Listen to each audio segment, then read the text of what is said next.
everybody, my name is McKinsy Harris and I'm the host of the Wildcat Way Show, and thank you so much for tuning into this episode. Today I get to sit down with Miss Katherine Dedeaux, who is our Education and Outreach Coordinator for our PRCC Resource Centers.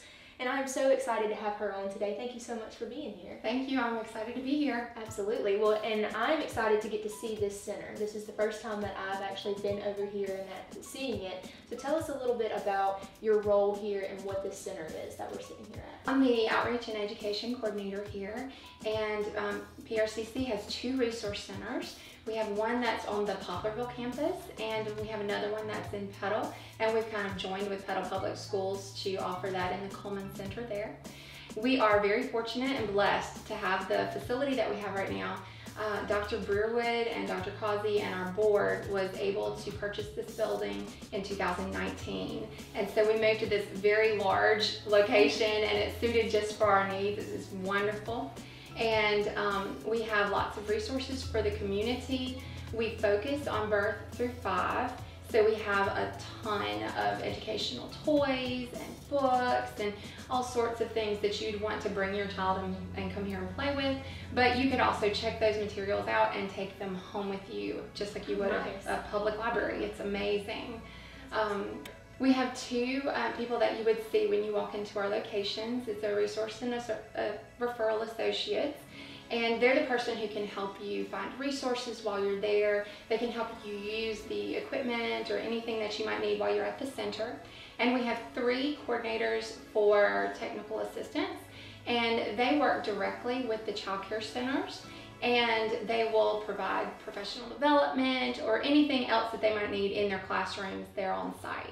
Gotcha. Okay, so Miss Katherine, what does a day-to-day look like for you whenever you come into work every morning? What does that day look like for you? Okay, well, I work between the 2 centers, so I'm mainly mobile.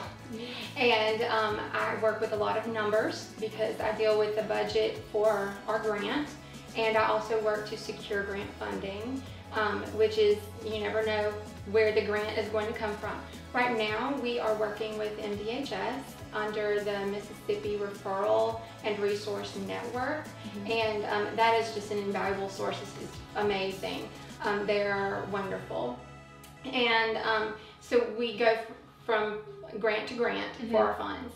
And that's very important for us because we're constantly buying new things. And so part of my job is to research items that would be beneficial, things that you wouldn't just find normally. So one of the things that I found was called the Beam, and it is this very cool, basically digital board that projects onto the floor and children can interact with their bodies. That's super cool. Oh, it's amazing. Oh, I bet they love that too. Yeah, they love it. It's one of the first places they go.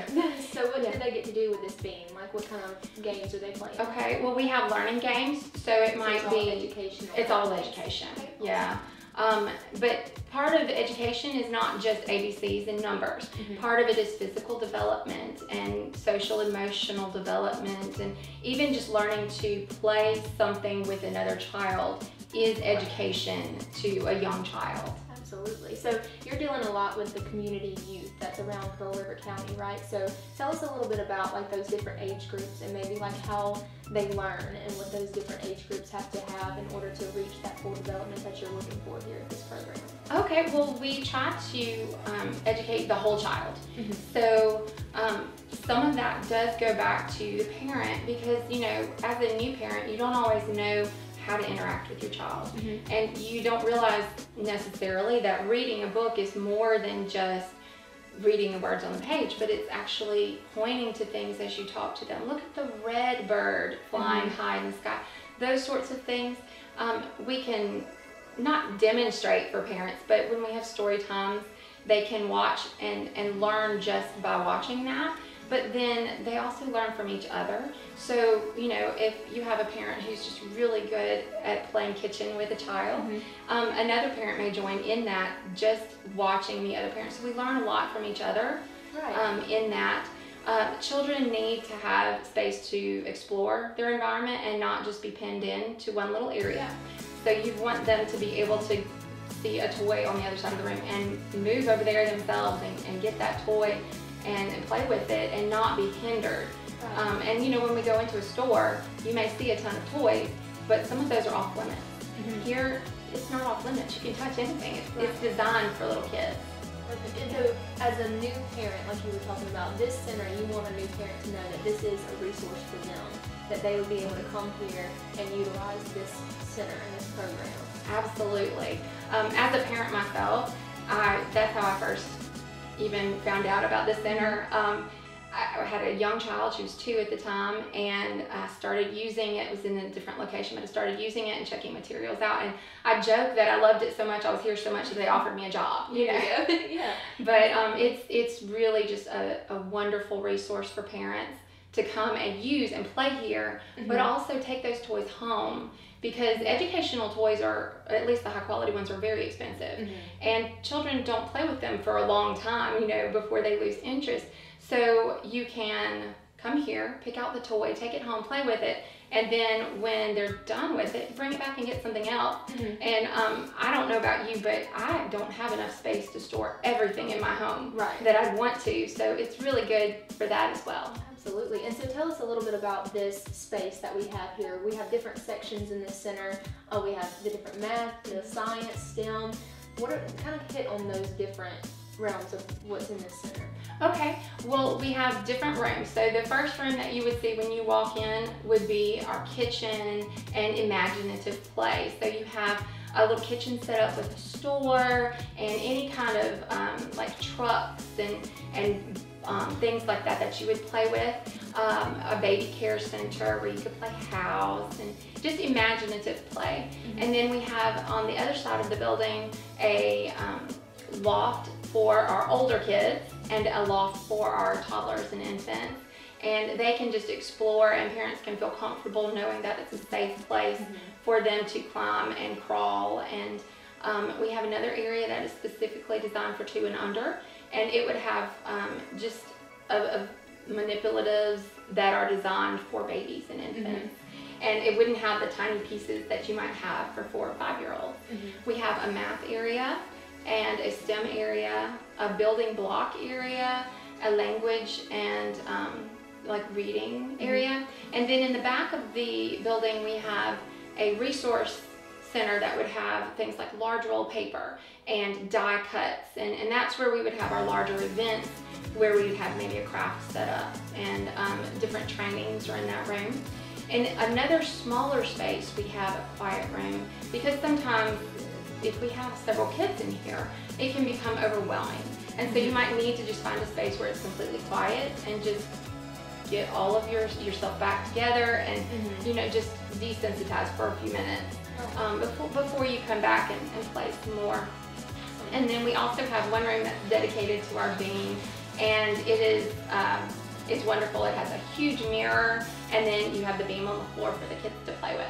Awesome. Well, that sounds great. So there's a lot of different areas that they can utilize here in this resource center. You kind of talked a little bit about the crafts room, and I wanted to touch on that and see, like, I know that y'all do different events each month, and that y'all try to at least do one event each month, and y'all have different crafts for each month and things like that. So tell us about the activities and the events that you have here each month. Okay, well, it can vary at both locations. We would have different things, but we do try to have at least one a month.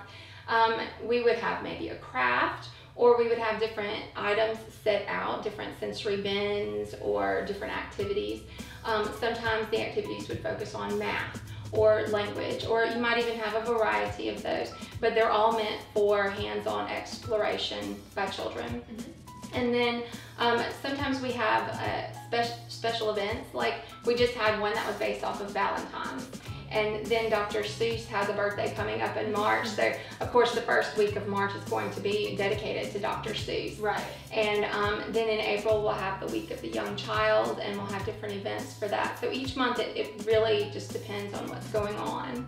And so how can, if you're a parent or if you're have a young child that's a part of this program, how can you see those kind of things and know that those events are coming up? Do y'all have like a Facebook page or anything? We do. Follow us on PRCC Kids on Facebook, PRCC Kids. And that's where they can keep up with all the important dates coming up. Yes, everything for both of our centers will be advertised on there.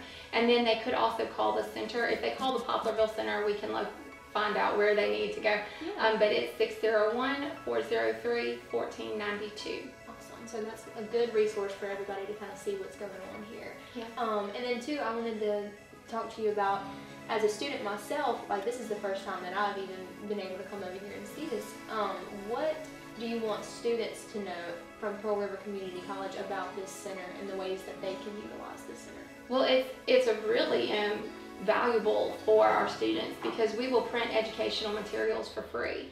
So they can come, they can use our computers, we can print for them, they can use the resource room, we have large rolls of paper and anything you can imagine for any projects that they would have for their classroom. We have Ellison die cuts, we can bind books for them with the plastic binders, we laminate. We have tons of different resources that they could use in their classroom.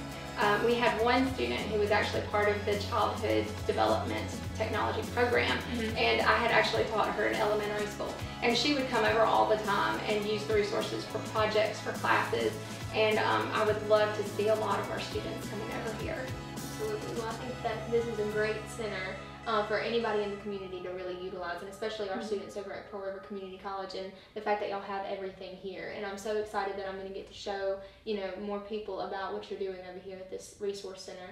And thank you so much for sitting down with me today and talking to me about the program. Thank you so much. We appreciate it. Absolutely. Well, thank you everyone for tuning in to this episode of the Wildcat Way Show. You can follow us on Facebook, Instagram, Twitter, and on YouTube. And like I said, thank you so much for watching, and continue to live your life the Wildcat Way.